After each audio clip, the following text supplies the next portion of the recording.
আমাকে যারা দেখছেন এবং শুনছেন, আসসালামু আলাইকুম এবং অনেক অনেক শুভেচ্ছা রইল সবার জন্য। ডাকসু নির্বাচন শেষ হলো, তো এখন চলছে নানা রকম সমীকরণ মেলাবার পালা।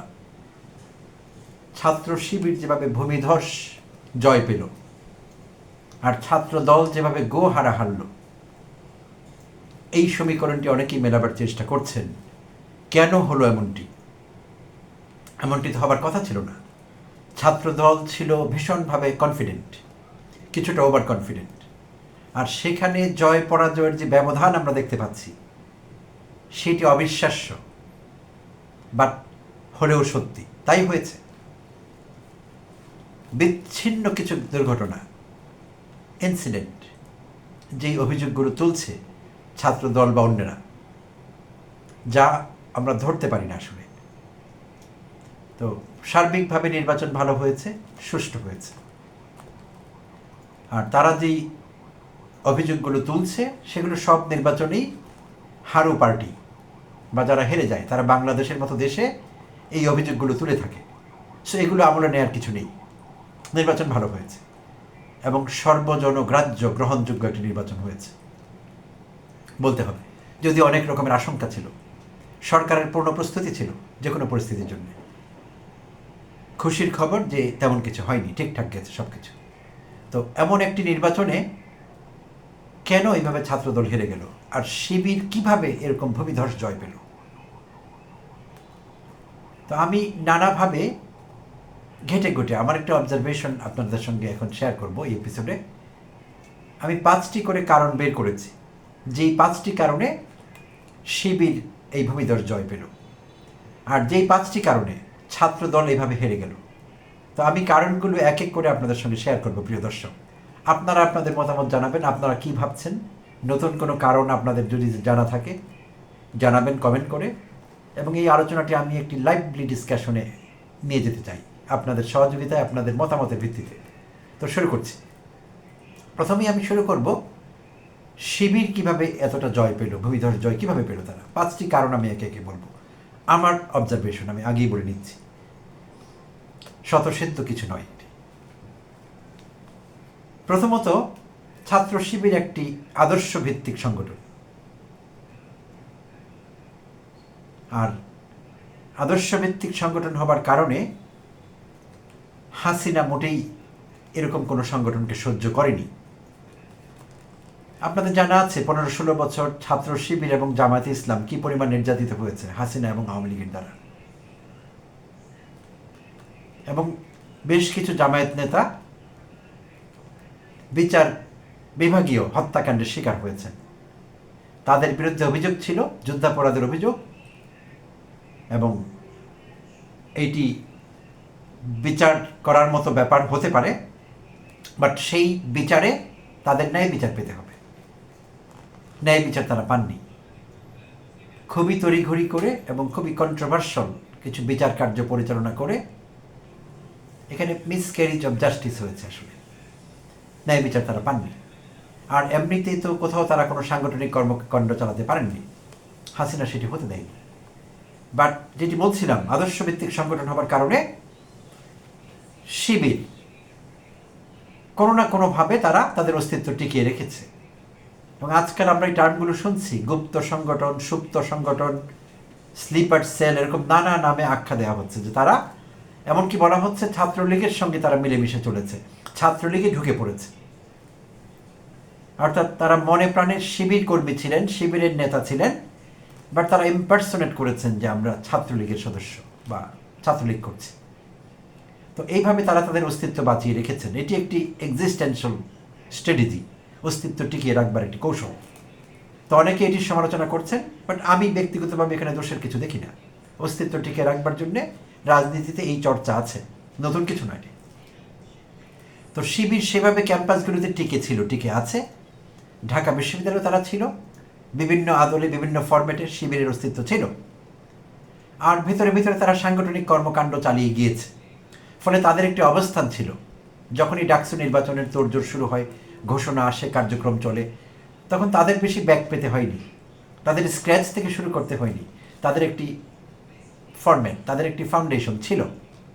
তো সেইটি তাদের বিজয়কে কিছুটা হলেও ত্বরান্বিত করেছে, সুবিধাজনক অবস্থানে তাদের নিয়ে গেছে। দ্বিতীয় কারণটি হলো আদর্শভিত্তিক সংগঠন হবার কারণে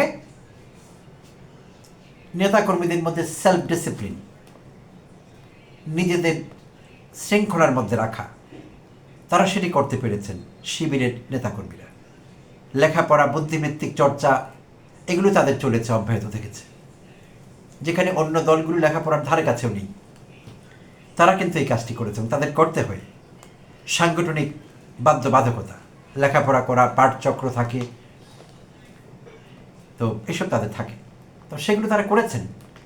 আর এইভাবে নিজেদেরকে ডিসিপ্লিন রাখবার কারণে, এই জাতীয় কর্মকাণ্ডে ব্যস্ত থাকবার কারণে ওই নীল খেতে এখানে ওখানে, সায়েন্স ল্যাবরেটরিতে, নিউ মার্কেটে চাঁদাবাজি করতে হয়নি, চাঁদাবাজিতে ব্যস্ত থাকতে হয়নি, কাউকে হুমকি দেয়া, কাউকে ধরে নিয়ে আসা, দখলদারিত্ব, এইসব তাদের করতে হয়নি। তো তারা এইসব অপকর্ম থেকে বেঁচে থাকতে পেরেছেন।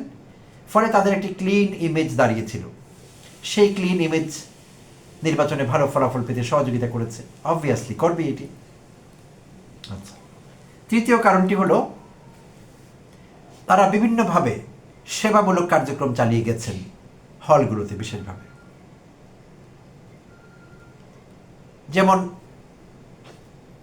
ওয়াটার ফিল্টার দেয়া বিভিন্ন হলে, শিক্ষার্থীদের দরকার ছিল এটি, তারা উপকৃত হয়েছেন, শিক্ষার্থীরা অ্যাপ্রিসিয়েট করেছেন। এবং আমরা দেখলাম গত 2024-25 শিক্ষাবর্ষে ঢাবিতে যে আন্ডার গ্রাজুয়েট প্রোগ্রামে ভর্তি পরীক্ষা হলো, সেইখানে কলা বিভাগ, বিশেষভাবে মানবিক বিভাগের পরীক্ষাগুলো যখন চলল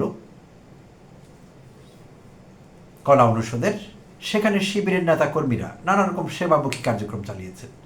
তারা সেখানে ইনফরমেশন বুথ করেছেন শিক্ষার্থীদের জন্য এবং অভিভাবকদের জন্য, অভিভাবকদের বসবার জন্য লাউঞ্জ করেছেন, ফার্স্ট এডের ব্যবস্থা রেখেছেন, এরকম নানামুখী কাগজ কলম সরবরাহ করেছেন দরকার হলে।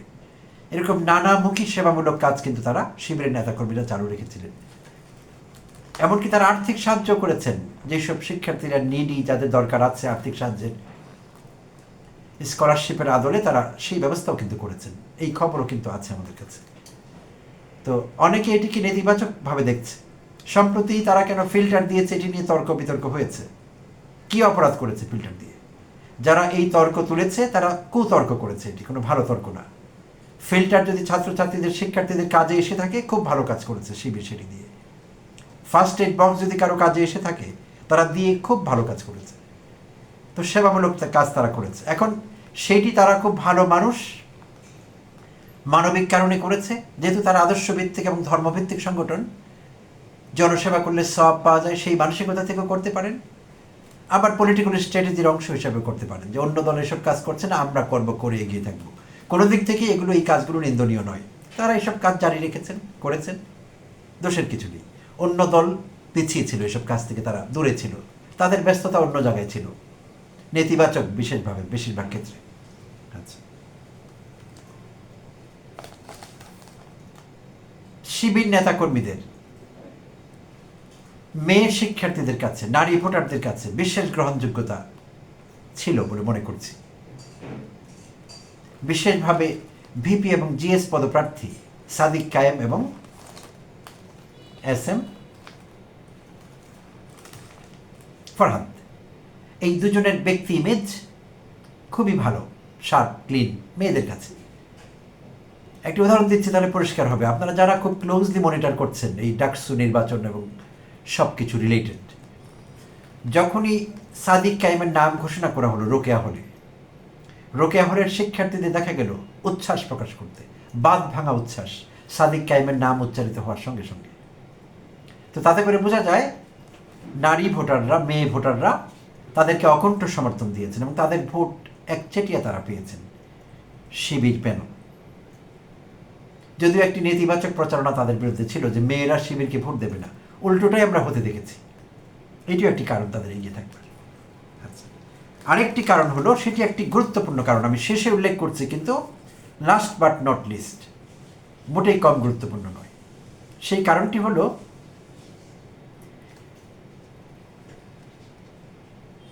বিএনপি এবং আওয়ামী লীগ এই দলগুলো যখনই তারা ক্ষমতায় ছিল, সুশাসন বলতে যা বোঝায় সেটা তারা দিতে ব্যর্থ হয়েছিল বরাবরই।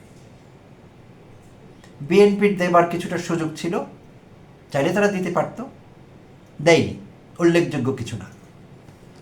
আওয়ামী লীগের কথা তো বলেই লাভ নেই। এই দলটি কোনো রাজনৈতিক দল না, এটি একটি মাফিয়া সংগঠন, অর্গানাইজড ক্রাইম করে এমন একটি অর্গানাইজেশন। সো তাদের কাছে আমাদের প্রত্যাশার কিছুই নেই। বাট ঘুরে ফিরে বাংলাদেশের মানুষকে বিভিন্ন সময়ে তাদের দ্বারস্থই হতে হয়েছে। কিছুদিন বিএনপিকে দেখেছে মানুষ, হতাশ হয়ে আবার আওয়ামী লীগের দিকে গেছে, ভোট দিয়েছে। আওয়ামী লীগ হতাশ করেছে, আবার বিএনপির কাছে ফিরে গেছে। মানুষের কোনো অপশন ছিল না।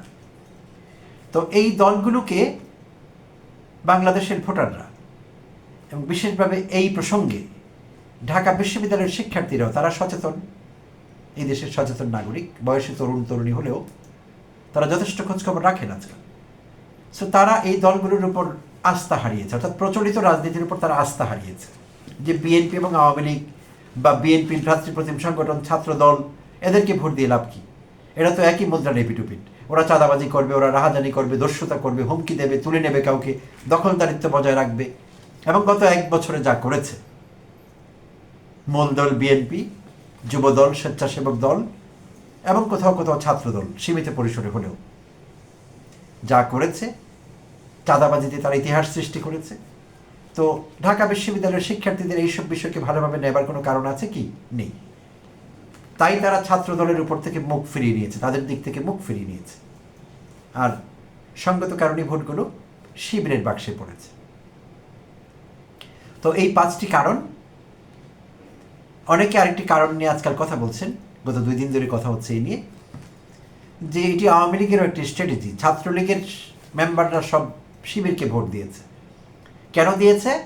হাসিনা খুবই সুকৌশলী কাজটি করেছে। আওয়ামী নীতি নির্ধারকেরা ইন্ডিয়ার সঙ্গে আলাপ আলোচনা সাপেক্ষে রয়ের পরামর্শ নিয়ে যে শিবিরকে সব ভোট দিয়ে দাও, শিবিরকে জিতিয়ে যাও ডাকসু নির্বাচনে, যাতে করে বিশ্বের কাছে প্রমাণিত হয় যে বাংলাদেশ জঙ্গিবাদের দিকে যাচ্ছে, ধর্মীয় রাজনীতির দিকে চলে গিয়েছে। ফলে বাংলাদেশকে অস্থিতিশীল করতে, বিদেশের কাছে বাংলাদেশের ভাবমূর্তি ক্ষুণ্ণ করতে সহজ হবে আওয়ামী লীগের জন্যে। আবার আফার টুপ করে ঢুকে পড়ার সুযোগ তৈরি হবে। এই কথা অনেকে বলবার চেষ্টা করছেন, বাট আমি সেটি আমার কারণের মধ্যে রাখিনি, কারণ এটি আমি অবান্তর আলোচনা মনে করছি এবং এটি আসলে হালে পানি পায় না। আর কারণ হলো, আপনারা দেখেছেন জগন্নাথ হলে কিন্তু ছাত্রদল ভালোই ভোট পেয়েছে, সেই তুলনায় শিবির কোনো ভোটই পায়নি। তাহলে আওয়ামী কৌশল হলে জগন্নাথ হলের ভোটগুলো তো শিবিরের বাক্সে পড়বার কথা ছিল, পড়েছে কি? পড়েনি। তাই ওই বয়ানটি আমি নাকচ করে দিচ্ছি, কণ্ঠভোটে নাকচ, ওভার রুলড, শেষ। এইবার আসবো ছাত্র দল কেন হেরে গেল এভাবে, তাদের হারবার 5টি কারণ নিয়ে আলোচনা করব এই পর্বে। প্রথমত,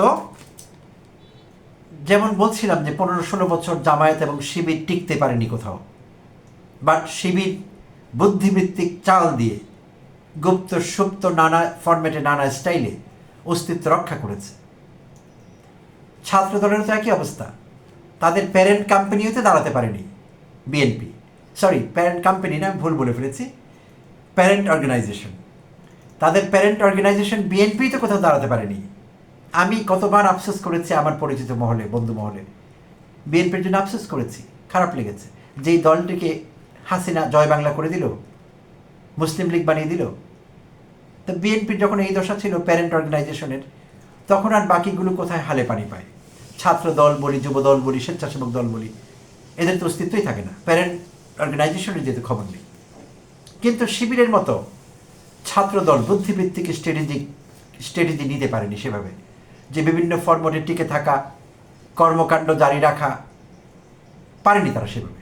কোনো অ্যাক্টিভিটিসই ছিল না, ক্যাম্পাস কেন্দ্রিক তো কোনো অ্যাক্টিভিটি ছিল না। তো তাই যখন ডাকসু নির্বাচনের বিষয়টি সামনে আসলো, তখন হঠাৎ করে তারা কি করবে? ক্যাম্পাস অগোছালো, সেখানে সাংগঠনিক দুর্বলতা উচ্চ মাত্রায়, বিশৃঙ্খলা। তো তারা তেমন সুবিধা করতে পারেনি, গোছাতে পারেনি, সোজা কথা নিজেদের গোছাতে পারেনি। আমি এটিকে প্রধান কারণ বলে মনে করছি। আচ্ছা, তারপরে আছে ঠিক শেখ হাসিনা যা করেছে, আওয়ামী লীগ যা করেছে 15-16 বছর, সেই ব্রিটিশদের পলিসি ডিভাইড অ্যান্ড রুল, ভাগ করো এবং শাসন করো, সেই ডিভাইড অ্যান্ড রুল করতো হাসিনা, বিএনপিও তাই করেছে। Sadly and interestingly at the same time.